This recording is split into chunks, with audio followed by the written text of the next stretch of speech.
Now, you indicated on direct that you had some experience with the way GPS works, correct?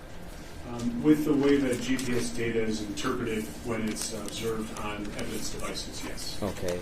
And you indicated that sometimes, I guess from your understanding, there could be at least a 5-meter variance into the actual location and to what the information depicts? You're talking about a variance between where a device actually is versus the location data that's recorded? That is correct. There can be a variance. I don't know the extent of that variance. That would be subject to testing. Okay. Now, you indicated in this particular case that you were able to input the longitude and latitude to find out the coordinates, correct? A sampling of them, yes. Okay. And when did you perform that analysis? When I was preparing for trial with the prosecuting attorney asking me to review some of these materials that he had planned to ask me about. Okay. He provided a list of exhibits for me to review, then took those sets of coordinates, plotted them, calculated where they would be and how far apart those coordinates would be. Okay. And can you just give us a time frame estimate on when you had this conversation and you performed this analysis? Ballpark? Ballpark, it would have been within the last few weeks. Last few weeks? Okay. So would it be fair to say when you originally did this analysis of the particular phone that you did not input these coordinates into any type of database to determine what the coordinates were? That is correct, yes. Okay. Now, you did notice a difference in the coordinates on different line items, correct? Different records of the location? Yeah, yes. Yes, some of those records were different. Yes. Okay. And you're not able to definitively say whether or not that device did not move from one time period to another one, correct? Correct, yes. Okay. And it's very possible that if the device would have moved, say, 5 feet, then it could have been a change of the coordinates as far as the longitude and the latitude, correct? Yes. Okay.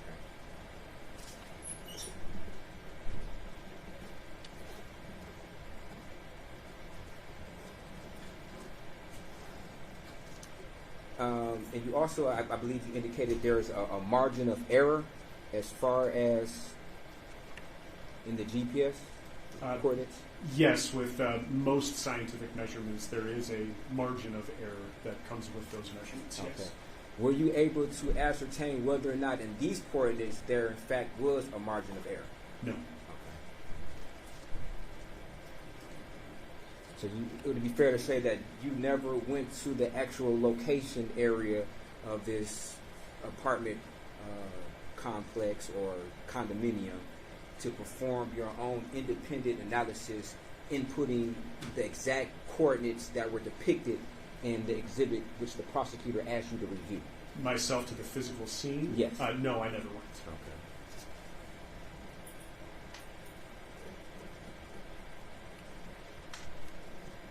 So would it be fair to say that when you inputted the coordinates, all you were able to ascertain is that it was in the general area of a particular address? I was able to ascertain that the specific latitude and longitudinal records recovered from the phone corresponded to specific locations geographically, but not confirming whether or not the device was stationary or in motion. Okay. And you weren't able to, I guess, determine where exactly, as far as inside of the apartment complex, those longitude latitudes would have corresponded to, correct? That's correct. I did not do that. Okay. If you were able to go to the scene and do an independent analysis as far as inputting these particular longitude, latitude, and being inside of the apartment, would that have gave you a better, I guess, opinion of whether or not these coordinates could have been accurate and, whether or not these coordinates could have been accurate? It depends on the conditions of the test, but it certainly could have improved that a confidence of a finding one way or the other, for sure. And also, if you'd have done this analysis, would you have been able to have more of an opinion on precisely where this device would have been in relation to the coordinates as far as would have been closer to the door, the back door, would have been closer to the front door, etc. Yeah, again, it depends on the parameter of the testing, the experiment. Ideally, for an experiment like this, as you're describing, you would want a device of the same make and model.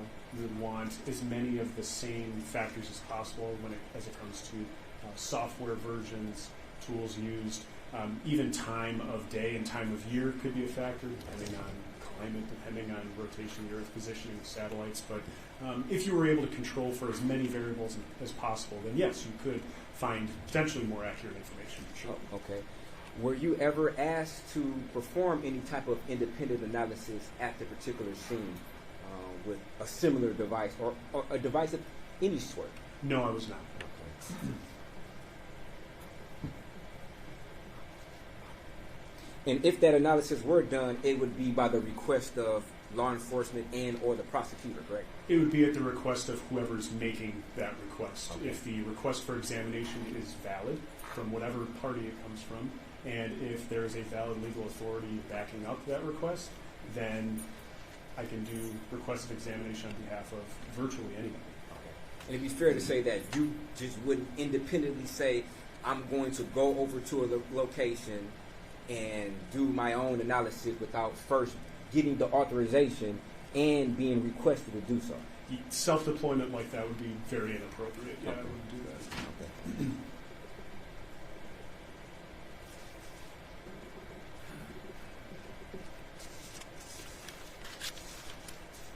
Now, you also indicated that you did an extraction from Mr. Jackson-Bolanos' cell phone using the Axion software?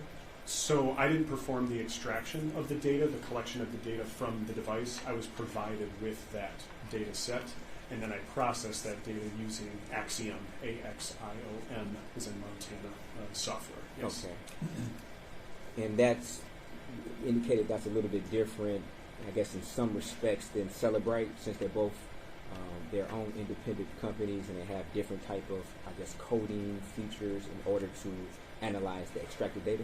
Yes. Okay. Yes, it's different. Do you use Celebrate? I do. Okay. Did you use Celebrate in this particular instance when you analyzed the previously extracted data? I believe I use Celebrate, specifically the timeline function for this particular device. Okay. I'm not sure what versions of Celebrate were used by other personnel, but I did have Celebrate available to me, and I did process with Celebrate as well. So is it common in your experience for an individual who uses Celebrate and a person who uses Axion to have different results as far as the analysis, such as maybe web search history? It depends. It depends entirely on the device, depends on the applications that were being used, depends on the artifacts recovered from that application, because again, as an examiner, I can use the tools, but I can't exactly check under the hood to see how these tools work and how they run. So the way that they interpret data can be different from each other. Sometimes they're exactly the same, they correspond exactly. Other times there are slight differences. But being able to use more than one tool, being tool agnostic, as I discussed before, and making those comparisons, verifying those results is a pretty essential part of my job. Okay. Now, when you do analysis of, say, for instance, Google searches, do you then compare if a Google search with a possible web history to see if that same item that is depicted in the Google search also is illustrated in the column under web history, or yes, web history? I'm sorry, I'm not quite following what you're asking. You would agree that for phones they have a history of websites that were actually visited, correct? They can, yes, Okay. depending on the device configuration, depending on how your software is set up, how your web browser is set up. You might be using a web browser that doesn't save its history, doesn't save that activity. Maybe you're using a private browsing mode or incognito mode. In that event, your device won't necessarily retain all the information. So it depends. Okay. And when you did the analysis of Mr. Jackson-Bolanos' phone, you were able to look through the actual web history, correct? Yes. Okay. And you indicated that you were able to identify, or I guess see this search, black light sees what, that was under the Google searches?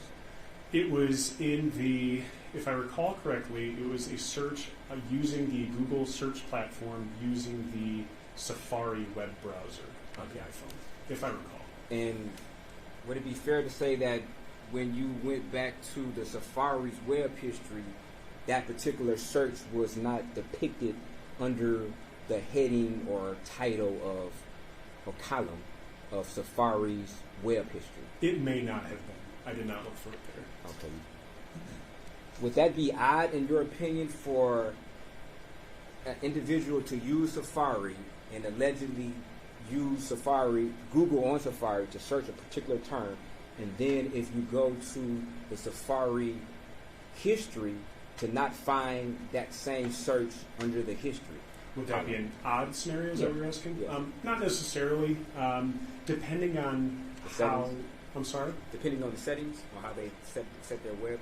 Well, not just the settings, but actually how the data resides on the device. There are some situations where data, if it's deleted from a given device, it may not appear where you had stored it in a given file or in a given folder. It might be somewhere else, a place where we refer to it in forensics as unallocated space, meaning it's not set up for active storage somewhere. The way that I like to describe it is imagine an apartment complex that's fully filled up with residents, and say one of the residents leaves all of their belongings there. That apartment complex is no longer allocated by an occupant. There isn't somebody living there anymore, but there are remnants of that person's stay there, and some of that material might offer suggestions or information about what was originally stored in that place. It's sort of like that. Okay. And would it be fair to say that you didn't find any evidence that would suggest that this particular search was deleted from the phone or from the web browser? I would have to look again and confirm that information. Okay. But surely one of your tasks was to prepare or analyze this report with this particular search on there, correct? So my given tasks were to take this data, this extracted data from this device, and let Axiom process it and set it up for categorization, searching, recovering possible artifacts, and then to furnish that data to investigators, interested parties, for them to conduct their own analyses, and then to provide greater context if people had questions about the artifacts that they were looking at. That was my task. Okay. And one of your tasks in this particular case was a question was asked about a very particular Google search, correct? Yes. Okay. And you analyzed the data associated with that Google search so you could be prepared to testify to that very same search in court today, correct? Yes. Okay. So would it be fair to say that more or less you did your homework in relation to this particular search so you'll be prepared to testify today, correct? I think I would need to review the exhibits or those particular screenshots of these records to be able to say specifically whether or not records were recovered from deleted portions or if they were actively stored. Okay. That's not a question that the prosecutor asked you, if whether or not this particular search was deleted or not? Are you talking about on direct? Before you testified today, was that one of your tasks to see whether or not this search was ever deleted from the phone or attempted to be deleted? It was a discussion that we had about how devices can manage data, about how data can be deleted and what that might look like, and how softwares may recover deleted data. But I don't think we necessarily got in depth about deleted and recovered information specifically to specific terms or records. Okay. Would it be fair to say that had you came across any information or evidence that would have suggested that this particular search was indeed attempted to be deleted, you would have noted that and notified the prosecutor or any other law enforcement? It's certainly possible. Just because data is deleted doesn't necessarily, from my perspective, doesn't necessarily make it any more or less noteworthy than other data sets, unless we have reason to believe that something was intentionally deleted, or if an investigator or a requester said, hey, look for this specific artifact or entry, we think it was deleted. That would obviously raise my attention to the fact that something might be deleted. But devices retain and delete information all the time, constantly, just a matter of how they operate. If you think about the way that CCTVs and DVRs work that are recording video, that oldest video that can no longer be retained because it can't fit is constantly being overwritten every second, every minute, every hour. It's just how the devices work. So something simply being deleted doesn't necessarily make it important or not. Okay, fair enough. And you said just the fact that it's deleted, it wouldn't, I guess, raise your suspicion unless you had reason to believe that it was purposefully deleted, correct? Not even necessarily if it was purposefully deleted. If it was data of interest that was deleted, that might be of interest to me. Okay. If I was made aware of that, but even if something was deleted intentionally, that doesn't necessarily mean it's that valuable to me. My job as a dispassionate scientist in this whole process isn't to lead investigations one direction or another. I don't get paid for convictions or acquittals. I don't have any sides in this aside from bringing data out from the evidence and making it available for others to do their review. Thank you. So I just want to be clear because I thought you might have said if it's a particular subject area of importance that you're investigating or you're analyzing, it wouldn't raise your suspicion unless you had reason to believe that that particular area was purposefully deleted. Like, you did not say that? I'm sorry, I'm not understanding. Okay.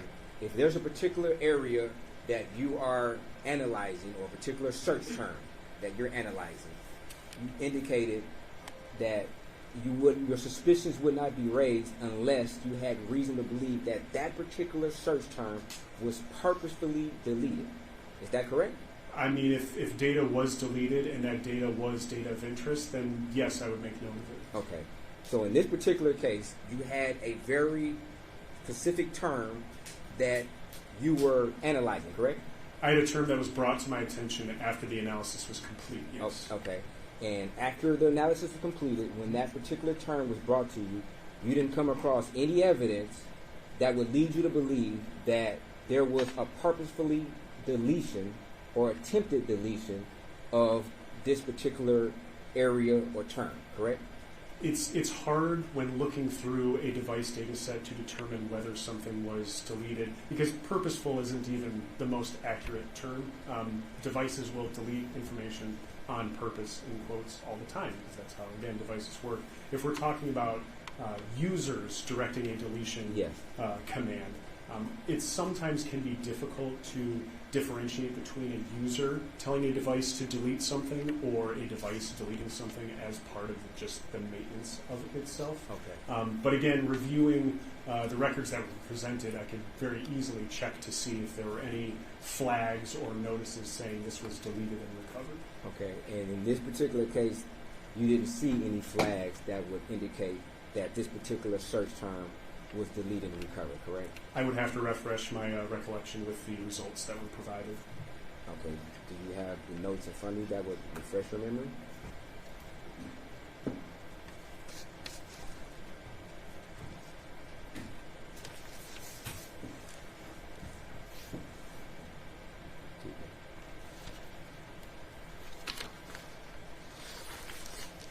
May I?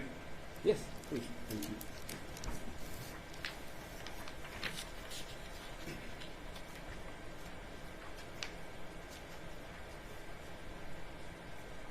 Okay. Can you answer our question? Can you say it again, please? Oh, do you have any knowledge that this particular term was user deleted or attempted deleted? Unclear if user deleted or not, but there is a phrase that's listed in these records. And I'm looking at, for instance, record 1 from Google searches. This is from Exhibit 52. The search term is blacklight sees what? Again, question mark. Google search conducted in Safari. And for the artifact category, the material that's listed in this artifact category is WebKit browser web history carved. The word carved is in parentheses. Carved is a technical term that basically means a piece of data or piece of information was deleted either by a user or by the system, and that the tool that I'm using has recovered that information and presented it to me as a possible artifact. Carving, if you think about it the way that the word carving is used with artists that carve things out of wood or stone or something. The concept is to pull something that's already within that material out. It already exists there, but to make it visible. That's the reason why the term carve is used in forensics, because the information is there, the tool is just making it visible to you as the tool user. And do you know what the Safari settings would be in order to determine whether or not this was a system-generated attempted carving or not? Whether it was a system deletion or a user deletion? Yes. No, I don't know those settings. Okay. Were you able to analyze the settings to determine? Those settings would be best reviewed by powering on the phone, opening that app, and browsing through the settings for that app. Okay, so there's no way, once the phone is extracted, to go through the previous saved settings on that device and then analyze those settings to determine what those settings were at that particular time? There are potential ways to do that by perusing through the databases available from the extracted data, but there's no guarantee that this particular databases and records will be extracted out that would properly replicate those settings for an examiner to review. The best way, as I would describe for a fair amount of mobile device forensics, is to go straight to the source and observe it on the phone and document it that way. Okay. And did you have an opportunity to do that in this particular situation? No, I did not. Okay. So you indicated that it would be a much thorough analysis if you actually had the phone, correct? It's another aspect to this examination that could be done, yes. Okay. And if you were to analyze the phone itself, that wouldn't be by your own discretion. That would be by a request of law enforcement or prosecutor, somebody along those lines who would then request you to analyze the phone itself, correct? Someone would ask me to do that, yes. Okay. I wouldn't do that on my own. Nor would it be a fair statement to say that after you analyze the phone, after you analyze the records, you don't normally request to say, hey, I want to complete my analysis and make sure my analysis is thorough. I want the phone so I can compare it with the analysis from the extracted data. So it's a pretty common misconception for folks that maybe don't do forensics, because we're all kind of desensitized to it the way it's depicted in the media, TV and movies. There is no complete examination. There is no complete analysis. There's always an extra layer, an extra level that a person could potentially do. If I were to use tools, the argument could be, well, why didn't you just manually review this information? And if I were to manually review the files stored on the phone, it would be, well, why don't you just manually review the actual bits and bytes, the actual ones and zeros stored on this phone?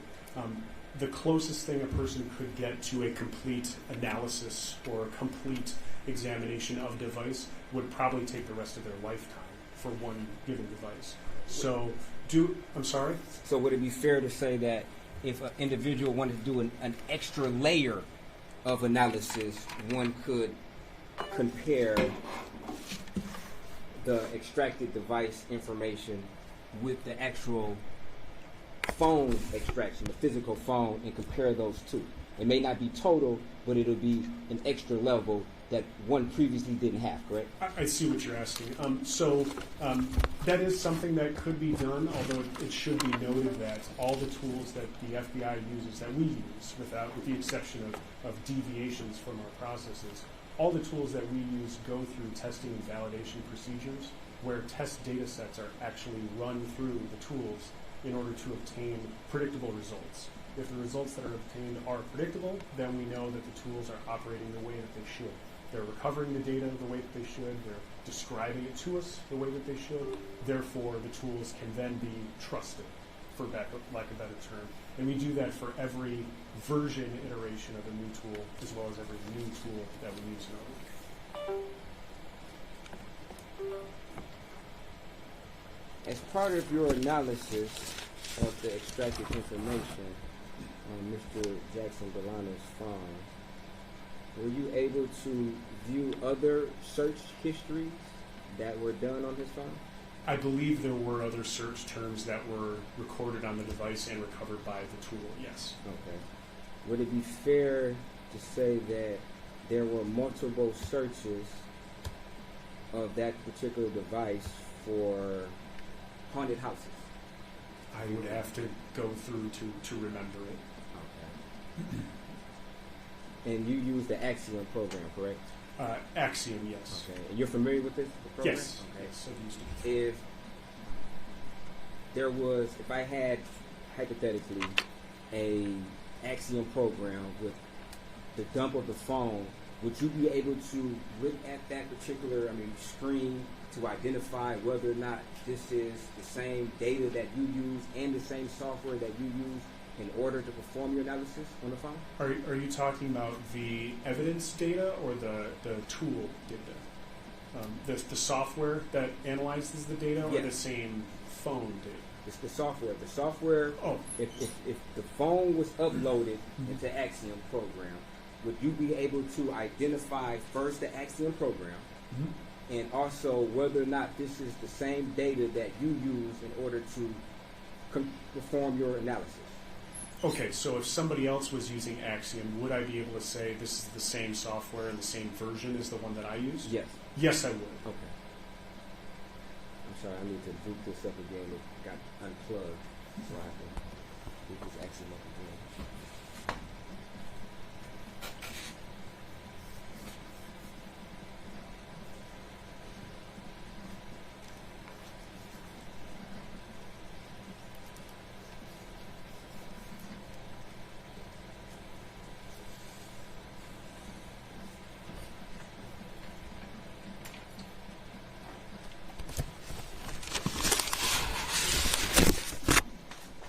I guess in the meantime, while this loads up, it's loaded up now.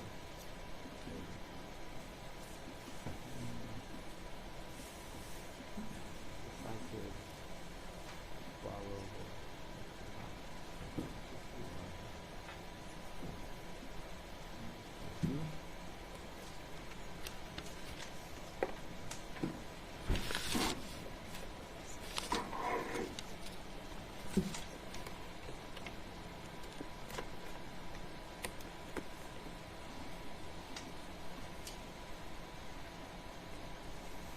So if I could direct your attention to the screen. Your Honor, just to be clear, that this is not the end yet. This is the entirety of the defense phone dump. Is the defense trying to move for the entirety of the phone dump to be admitted? Because if not, it shouldn't be displayed on here. Well, not the entirety of that. I was going to ask a few questions, and then we can print out. Well, it shouldn't be Okay, I'm sorry. put up on the screen.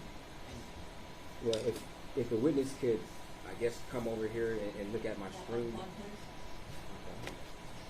Okay. You can make your computer up there. I can't plug in.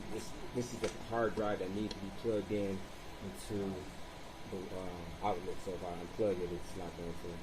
Well,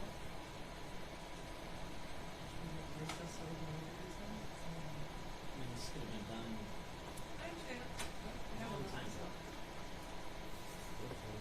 This is How long is it gonna take?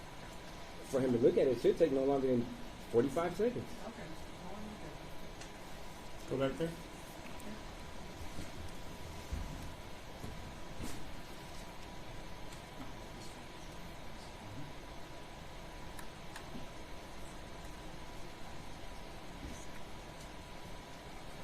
May I refer to my examination notes? Thank you. Thank you. Thank you.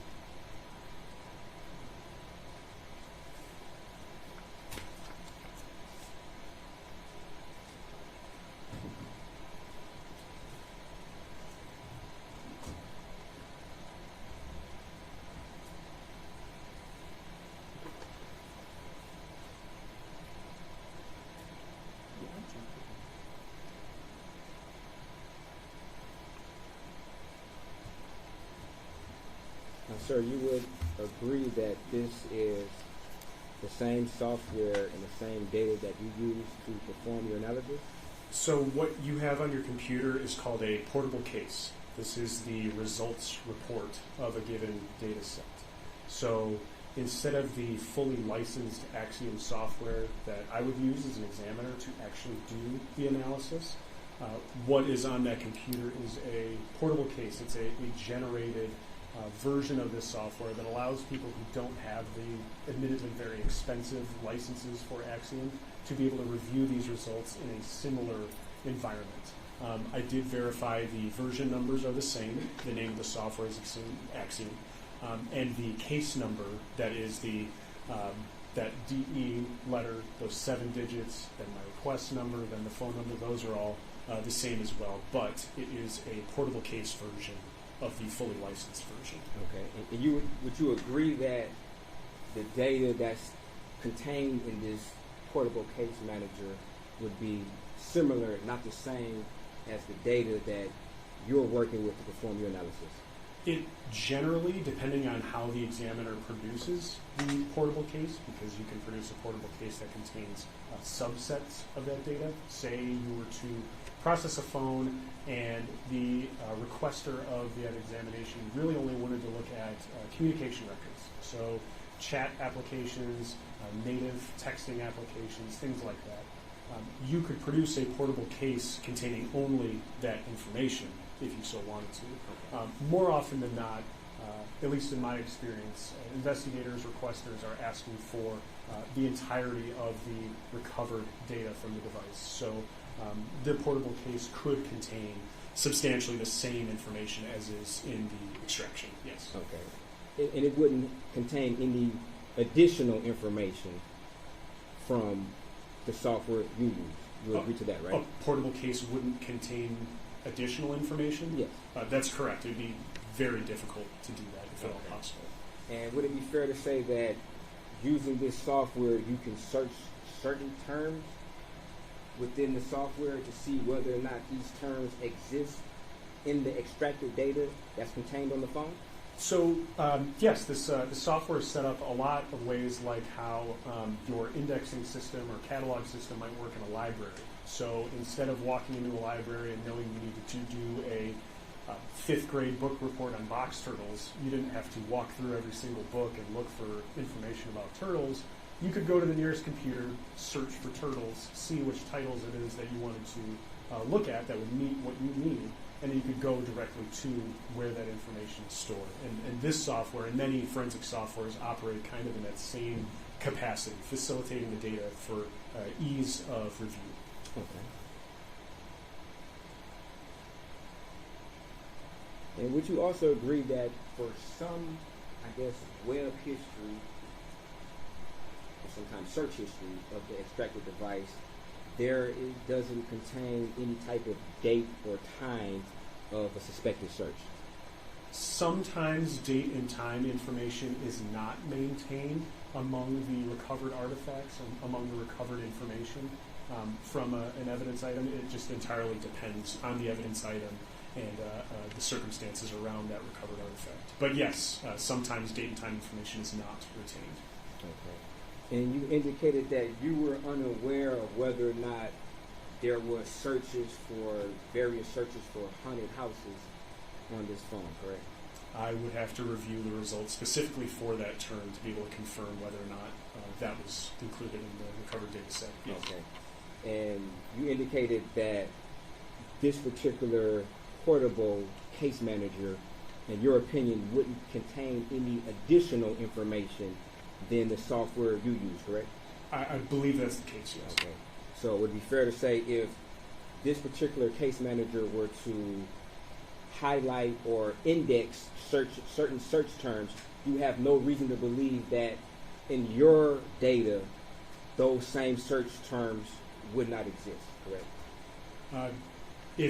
If data was identifiable through a search on the portable case, I would expect it to be identifiable with the fully licensed version using that same phone data set. Yes. Okay. If we could, I guess this is defense proposed exhibit number 3, search terms that were extracted from the Axiom portable case.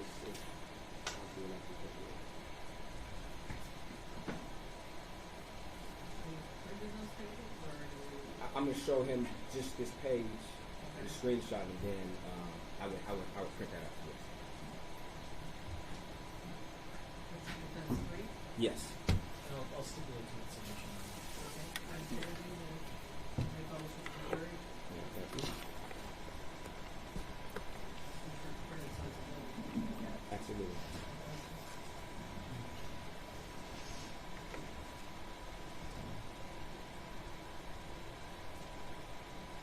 Now, you would agree that there are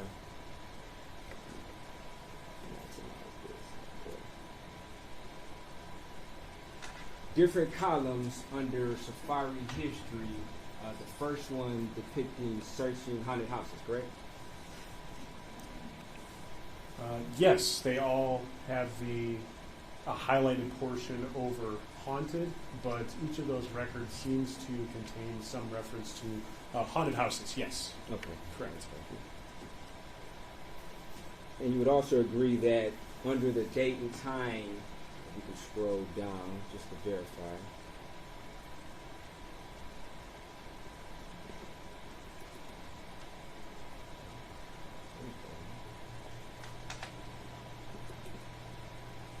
You would agree that there is no date and time for any of these searches that depict haunted houses, correct?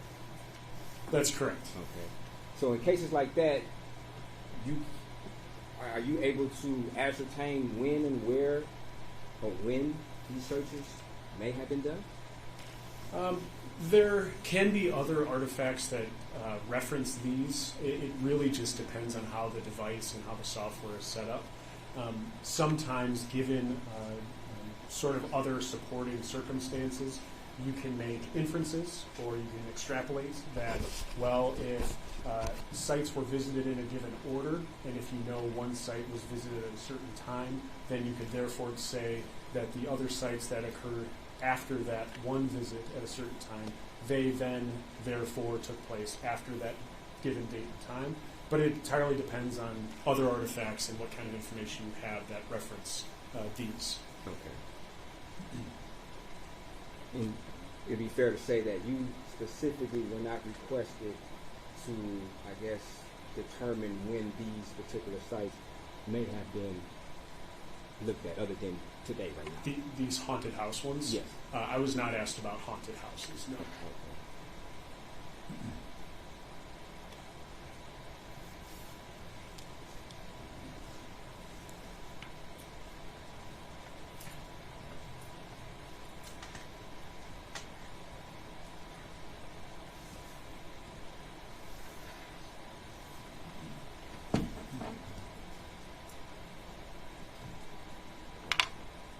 Now, if we go to the bottom, there are 3 different web-related WebKit browser history that states card.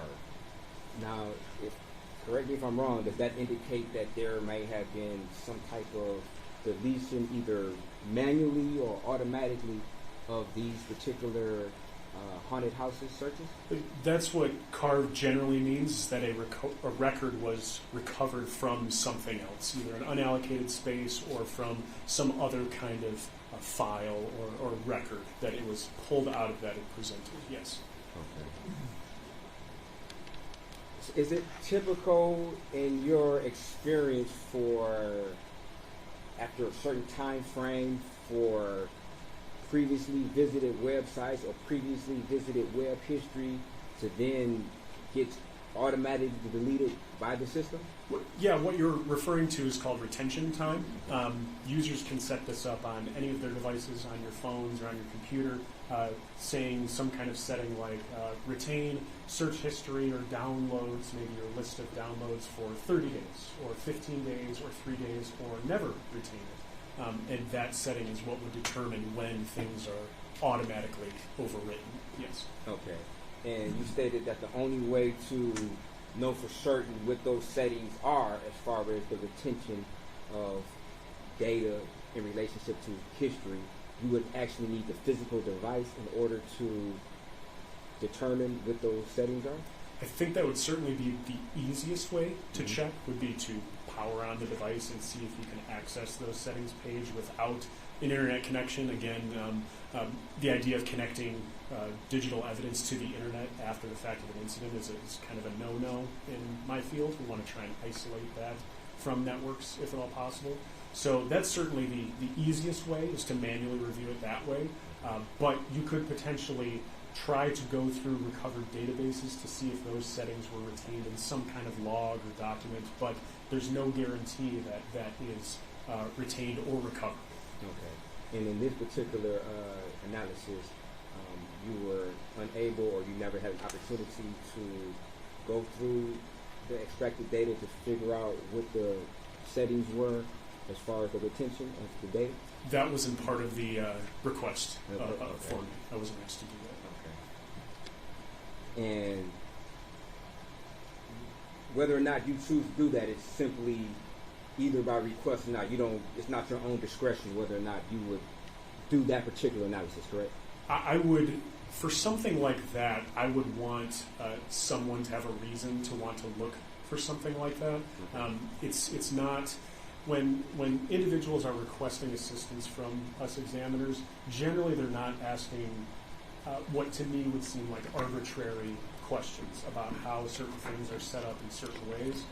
It would need to pertain to some kind of information of interest, just to be reasonable with timing of how long things take and being practical with our resources. So yeah, I would generally need to be led down this line of, well, this is of interest to us. We need to find out how long data was retained in a certain capacity for this given reason. Does that answer your question? Yes. Okay. And you also stated that extracting data from an actual hard phone, the actual physical phone that's being connected to the internet, it's a no-no, correct?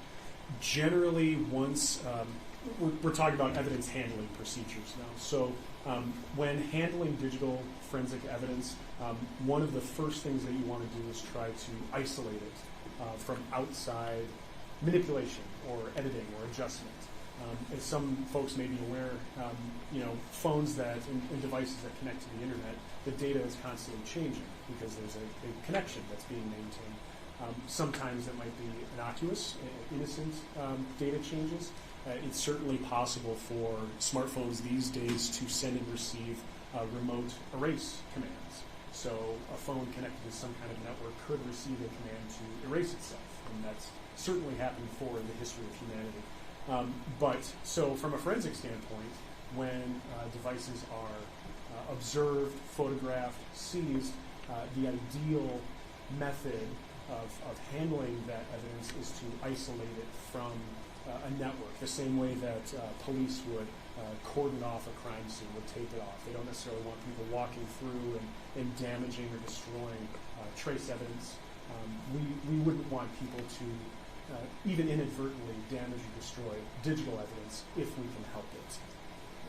Fair enough. And sort of like indicated, police quarantining off a crime scene, as a forensic examiner, do you take notes of when a phone was quarantined off from the network? The moment you put it into airplane mode, would you document that? If I was the one doing it, yes, I do that. Okay. And would you agree that that is part of the standard practices in the industry for an examiner to note when this particular device was quarantined from the internet?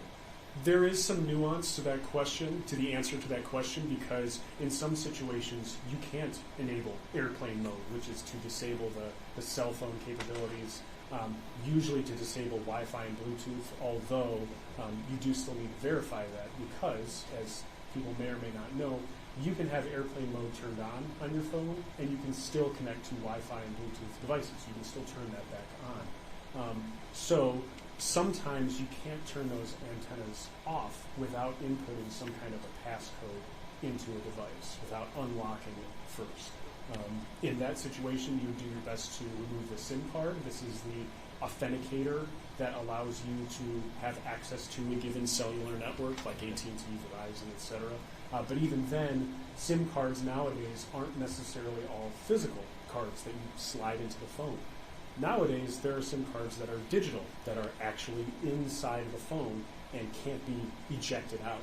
So really, in those circumstances, there isn't a way to ensure that a device is off the network without putting it into some kind of radio frequency blocking container. We refer to it as a Faraday container, so a bag or a box that prevents signal from getting out or coming into the device. So in a situation where you can disable the phone to airplane mode, would it be the practices in your industry to document when that step has been done? For my standards and those of my colleagues, yes. I Okay. wouldn't speak for other organizations and the way they do things, but for me and my peers, yes. Yes, we From what you were taught and from what your understanding of your particular field is, it is standard practices in order for an examiner to document when they disconnected this phone through whatever means from being able to connect to the internet or Wi-Fi of any sort, correct? For my peers and I, yes. Okay. Yes. As part of your analysis on this phone, did you also come across certain search terms such as airlines that hire felons? I wasn't looking for that specifically. No. You weren't looking for that specifically? No. Okay. If we can... I guess after we like to see Defense Proposed Exhibit 4.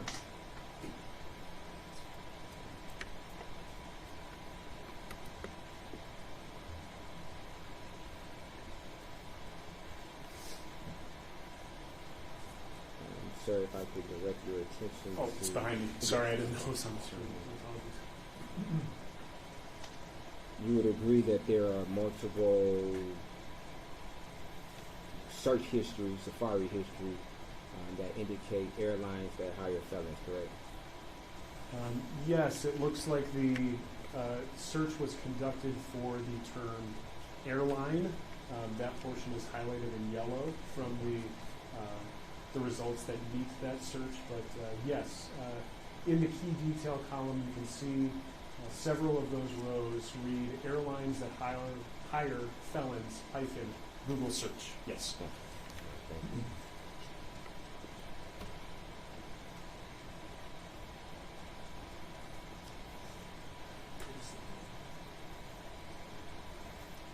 Date on the searches? Yes. Go back.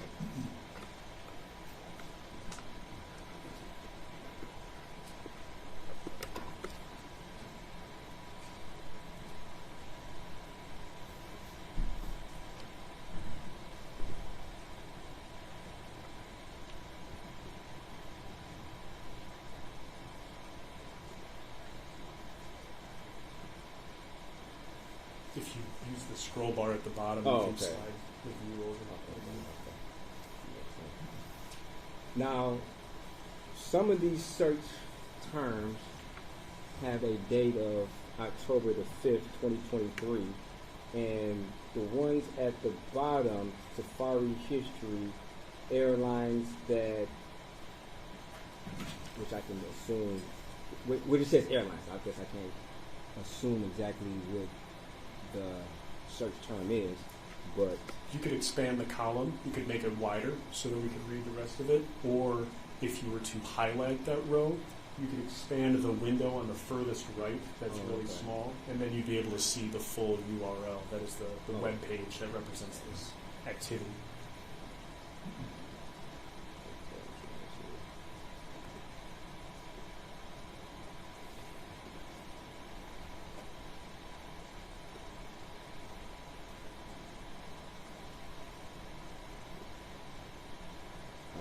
like this? Yes. Okay. So we can agree that this is the same search, airlines that hire felons, correct?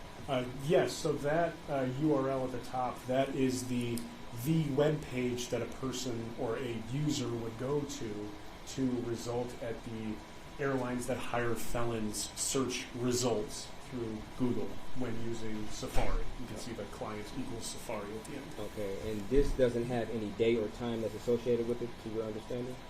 If you scroll that window to Down. the right,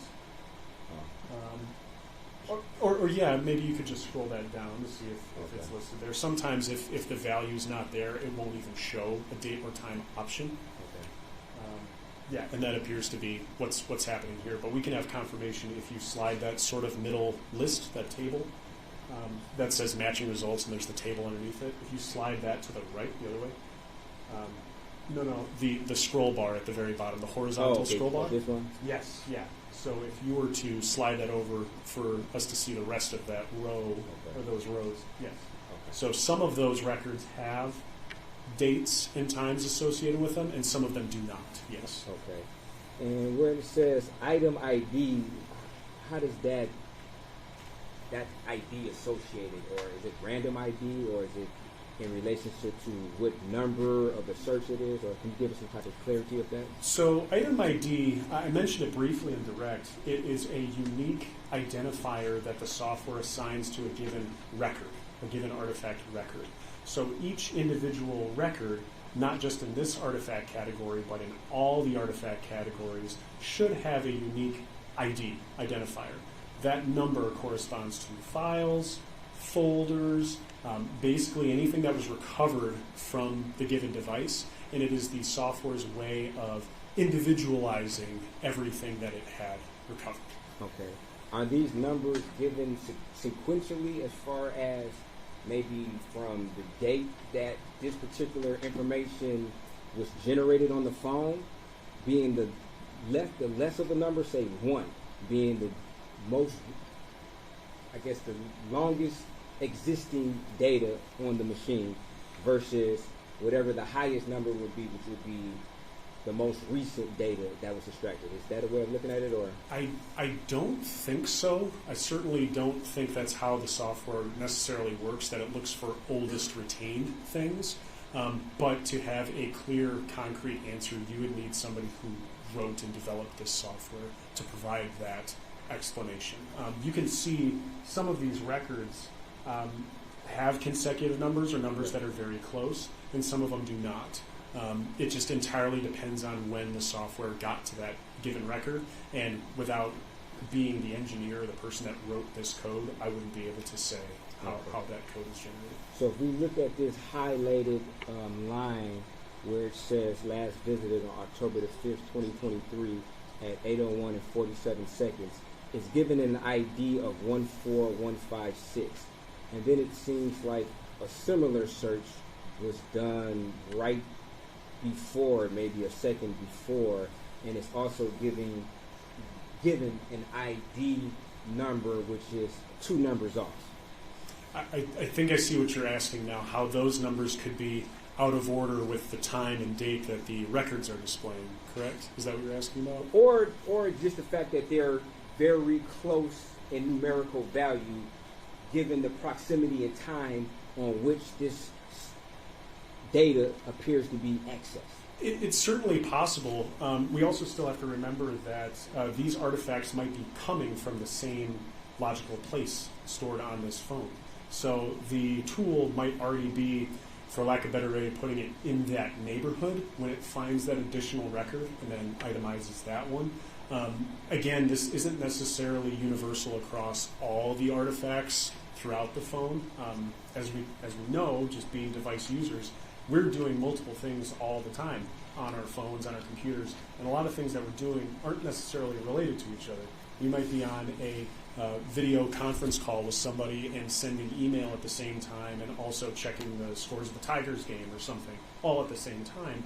Those things chronologically all occur near each other, but they might be stored in very different places in very different ways on the devices that we use. So the software is not necessarily going to go through by date and time. Again, we would need a software engineer from Axiom to be able to say how it iterates through. But the best that I can say is those ID numbers are all unique for each record, for each artifact. Okay. And for the last 3 items at the bottom, you can't definitively say whether or not that particular search was done on a whole nother date for that same term, correct? There's a clue in that I think it reads additional column, where the artifact currently listed at the bottom has a visit order 37. So that could give us a clue as to when, in relation to other sites visited, that visitation may have taken place. But in terms of placing those site visitations on a specific date, a specific time, I cannot say based on what's being presented to me. Okay. And when you say visit order, is that visit order that day, or is it visit order as far as the entirety of sites that this particular device ever visited? We would have to test that to be sure whether or not this is across the day or across the entirety of the recorded internet history for that device, for that browser. Because that visit order might be different if different browsers are being used. If you have Internet Explorer and Chrome installed on your computer, might be different sites visited, different orders. Okay. And when you did the analysis of this phone, you didn't find any evidence that suggested that there were other web browsers that were used other than Safari, correct? My analysis suggested that the primary browser being used was Safari, yes. The primary or the only? I would have to review it to make sure that there wasn't anything from any other browsers, because there are actually a lot of softwares that use other browsers to work. For anyone that is familiar with Microsoft, Mozilla Firefox, the Firefox internet browser, that is actually used as the backbone for a number of different other softwares that folks might use. But I would have to go through to make sure that that is not. And based upon your memory and your review of the notes prior to testifying today, you would have, as of right now, no reason to believe that Firefox or any other browser was being utilized by this device, correct? Not to my recollection, no.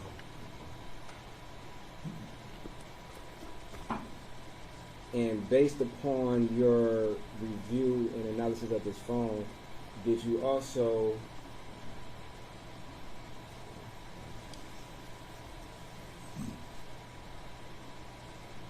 see search terms from Southwest Airlines, potential job searching? I was not requested a search for that. I didn't see it. If I did see it, it didn't stand out to me to recall at this moment. And this will be proposed exhibit number 5.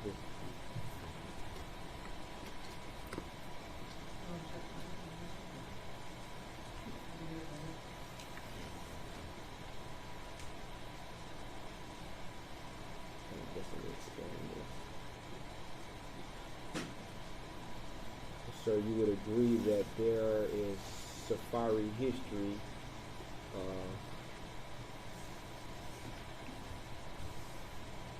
Southwest careers, correct?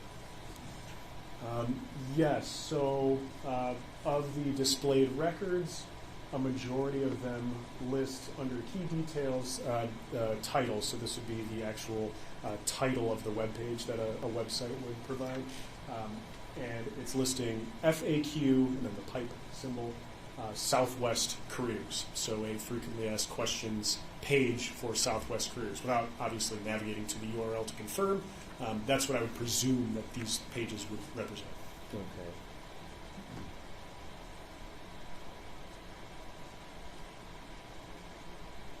And there are, I guess there's a date depicted on some of the search terms, which appear to be October the 5th.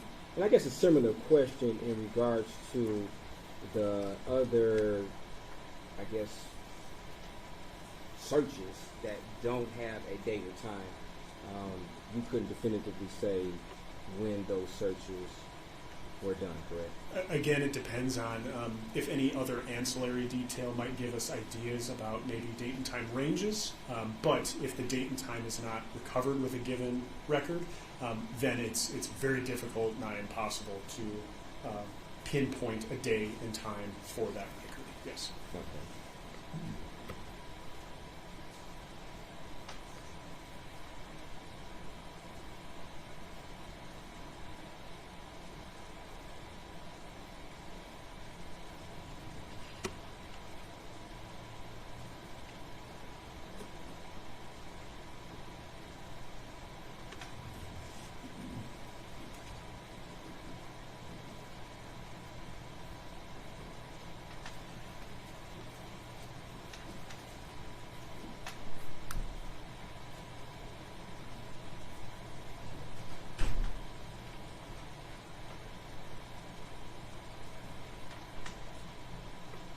Now, in regards to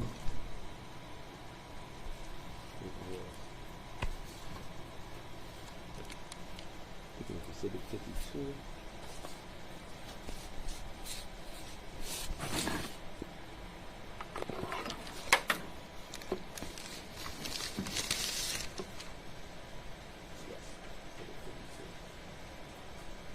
Do you have Exhibit 52 in front of you?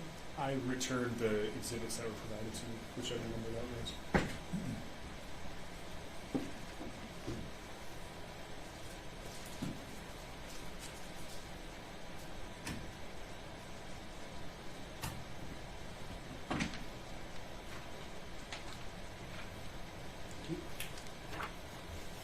Yes, sir.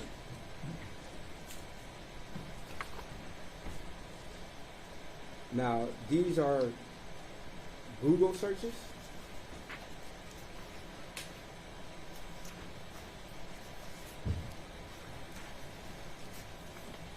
So these search terms from this exhibit are searches that were conducted through the Google search engine. That's why the URL, the web page for it, begins www.google.com/search, and then question Q equals, that's, here comes the query, the search to be provided. Okay. And then it's black light sees what, all separated by pluses. URLs don't like spaces in between characters, that's why you'll see a lot of letters and numbers put in there. And then the URL continues on with more characters until the very end. Client mobile GWS Wiz WIZ SERP. But yes, this was a search that was conducted via the Google search engine using the Safari browser. And did you have an opportunity to ascertain whether or not any site associated with this search was ever visited? Any sites associated with this search? What Yes. do you mean? Like, if you Google a term and it gives you multiple results from Google, was there a website that was then clicked after that search was generated? I understand. No, I was not made aware of any sites that were pertaining to this given search, for sure.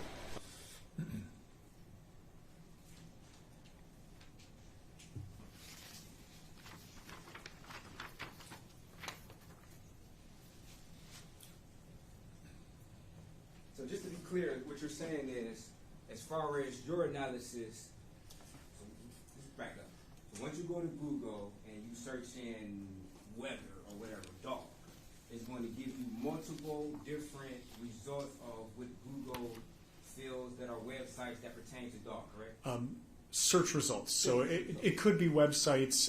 I think I've noticed recently now that Google... Could it be websites, yes or no? Well, websites, yes, among the results, but in addition to other information, potentially. Okay. And you can click on one of, if you click on one of those websites, it would direct you to that website, correct?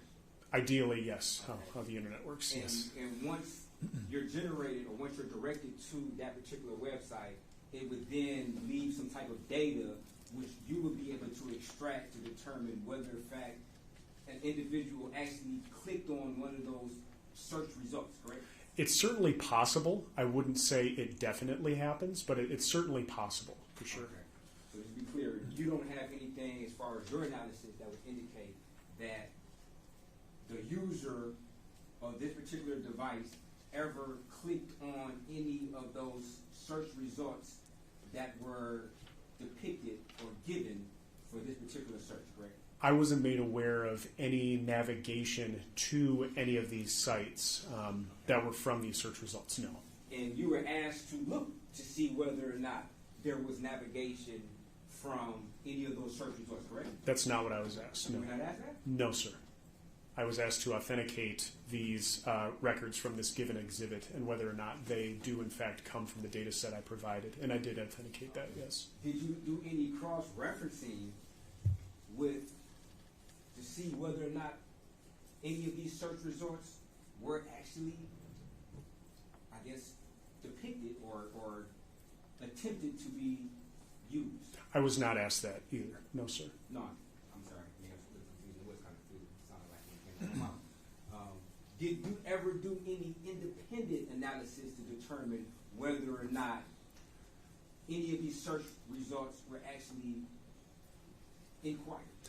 As stated before, independent analysis generally is kind of frowned upon from where I'm sitting. Usually we seek some kind of direction or some kind of guidance as to whether or not to go forward with navigating to websites that were recovered from evidence. Obviously, there are some sites that might be more explicit or sensitive or contraband-esque in nature than others. So it's generally our position to not do that on our own. And in this case, I did not do that on my own. No. Okay. When given the task to, I guess, determine whether or not this device did this particular search, did you ever recommend to the requester and say, hey, to give a more thorough analysis of the information you are requesting, I could then go to see whether or not these search results were actually queried?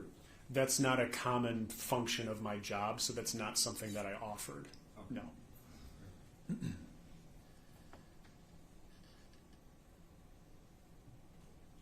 Just to be fair, your job is more or less, if it's requested, you'll do it. If they don't specifically request you to do this particular task, then... For most things, yes. Obviously, there are some objectives that, if there are artifacts that seem to answer questions that investigators or requesters or triers of fact seem to be asking, even if they're asking it maybe perhaps in the wrong way or using terminology that doesn't make sense or focus specifically on one artifact type when another may satisfy what they're asking, then yes, I could take it upon myself to answer what they're asking using information they might not be aware of. But to go forward independently with different aspects of an examination that I haven't been asked to do, that's akin to the common parlance going rogue. Contrary to what you might see on TV or in the movies, we don't go rogue in the FBI. That's not how it works. Fair enough.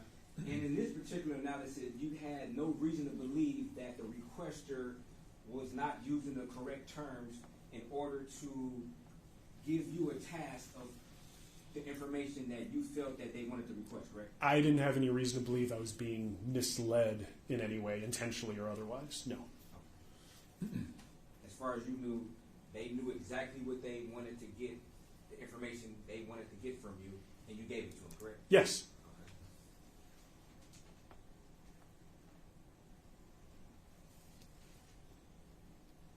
Thank you, sir. No further questions. Thank you. Sir, I'm wondering if you could step back to my computer and look at a proposed exhibit for me. Judge, would it be okay if he steps down for a moment? Thank you. Mr. Brown.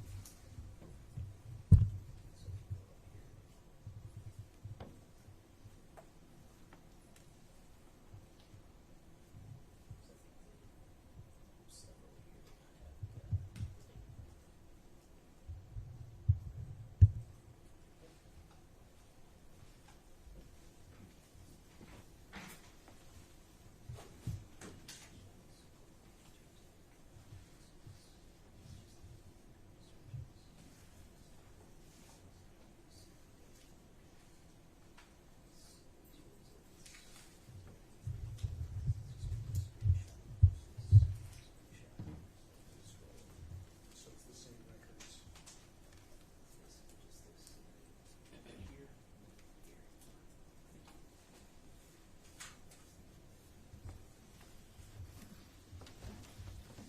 And sir, have you had an opportunity to look at what's been indicated as proposed exhibit 134? I have. I'm sorry. I have. And are those screenshots from the Axiom report for the defendant's phone as it relates to those Google searches for relating to haunted houses? Yes. And the two screenshots marked as proposed exhibit 134-1 and 134-2, do those fairly inaccurately reflect what's actually reflected in the Axiom report? They are fair and accurate representations, yes. Your Honor, I move to admit proposed exhibits 134-1 and 134-2. I'm just trying to verify. It's the first time I've seen this.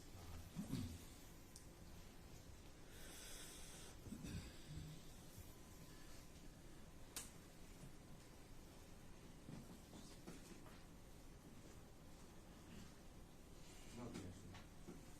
That'll be admitted. You may publish. Thank you, Your Honor. And so if we look at 134-1, is this another way of looking at those Google searches for haunted house? It is, yes. And is there a date reflected there for those searches? The dates listed belong to, there's no good way to do this. The dates listed belong to a column that reads search session and then has the letter S. From my recollection, I believe that column should read search session start time. I'd have to verify that to be sure. But the date and times from most of those rows are in fact populated with data, yes. Okay, and what is the date that's reflected in those rows to the extent there is a date reflected? The date that is visible for the rows that have a date is 10/7/2023. That's October 7th, 2023. Okay, now you still have a copy of Exhibit 52 with you, is that correct? I do, yes. And that has the search for blacklight sees what?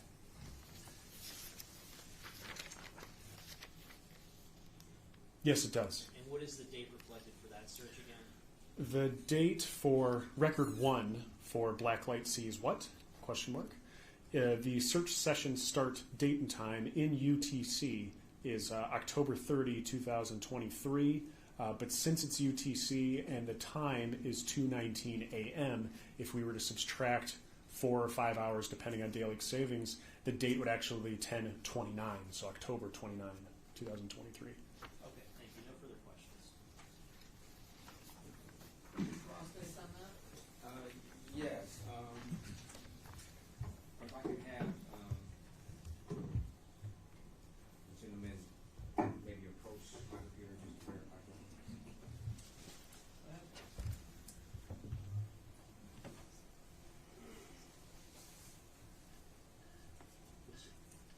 I'll want to take a look too.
No questions for that.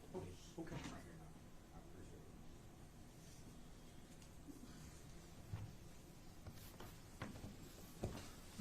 Any further questions? Yes.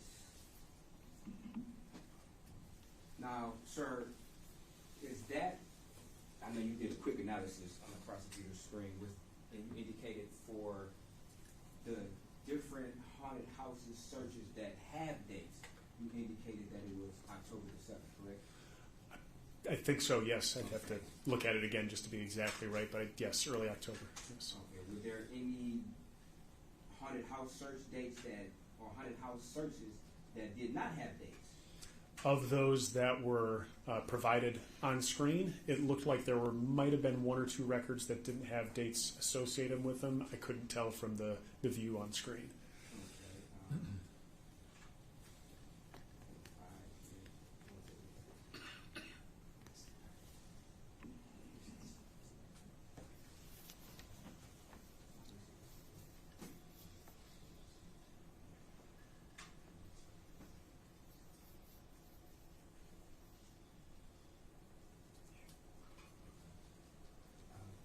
Well, this would be defense proposed exhibit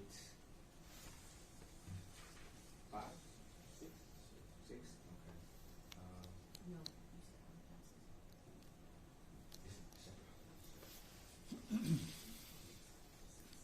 Six. And if I could borrow.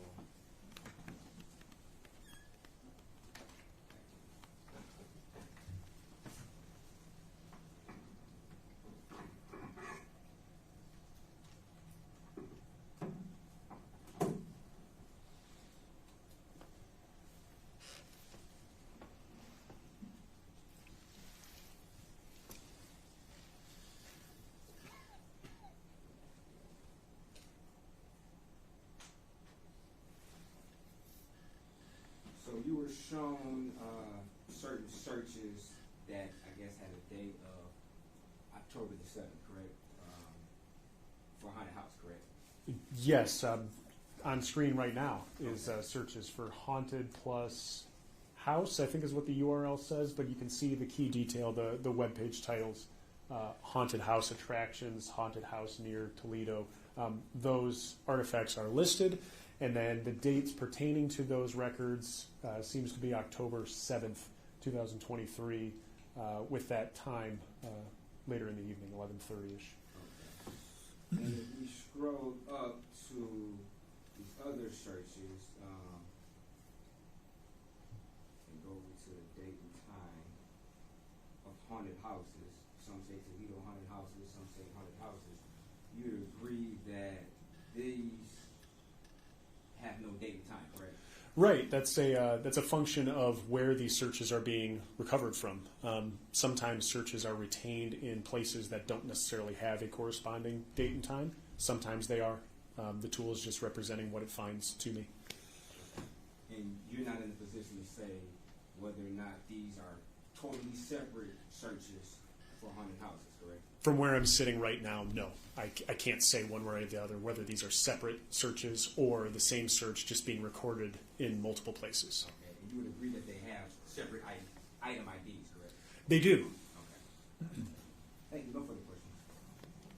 Further? Nothing wrong with it. Anything from the jury? Write down, Council Approach.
Okay, so one of these questions is outside of this witness's expertise, so, but we can ask this one. If you know, were there web or Google search history results present in the phone Safari web browser history before and after the black light sees what result that was found in the carved history? So I would have to review the data set again to check. Off the top of my head, without refreshing my recollection, I believe so. I believe there were search results prior to that early to mid-October time or end of October when that black light sees what search was carried out. But I'm not entirely sure. I would have to review it again to be sure. Can you sort by date and time and see what was done before and after? Yes. Do you want him to do that on? I mean, I think we can search history. I think we can stipulate that there was search history before that October 29th search about the black light. I think he wants to know what it was. And part of that has been admitted through the Celebrate related exhibit that is the jury will have. That is, Is he answering the question, or? Well, no, but I want to make clear that for the, I guess if we approach. Approach, please.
Okay, well, I'll have you ask a follow-up question, Mr. Nelson.